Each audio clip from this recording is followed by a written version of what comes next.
Everyone, Jared Surge again with Real Fire Training. I just want to take another minute or two here to talk about the fire alarm control panel, specifically the differences between a supervisory versus a trouble alarm. So when you respond to a fire alarm, or maybe you're just walking through a building, you take a look at the fire alarm control panel, you'll see obviously where the main acknowledgement for the fire alarm is, and then you'll see an indication for a supervisory or a trouble, and you'll get an amber or red alarm on either one of those. The differences between the two, just to explain them: if you see a supervisory alarm, and remember, a supervisory alarm and a trouble alarm is not going to dispatch the fire department, but it should let the people, the occupants, the building owners, the chief engineer of the building, it should let them know that something's not right in the system. So as far as a supervisory alarm, when you think supervisory, think there's an off-normal condition, something's not right in the system.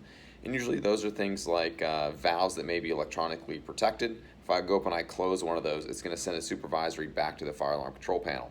Let's say I close a sprinkler isolation valve that's electronically protected, or I go out to the wall or post indicating valve that may have an electronic protection on it, and I try to close that and isolate the water going to the building.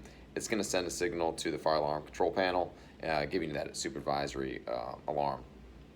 As far as a trouble alarm, when you think trouble alarm, think something's broke, something's not right in the system. It could be a ground fault, it could be the dead battery backup, power surge, or something wrong with the power internally to the panel.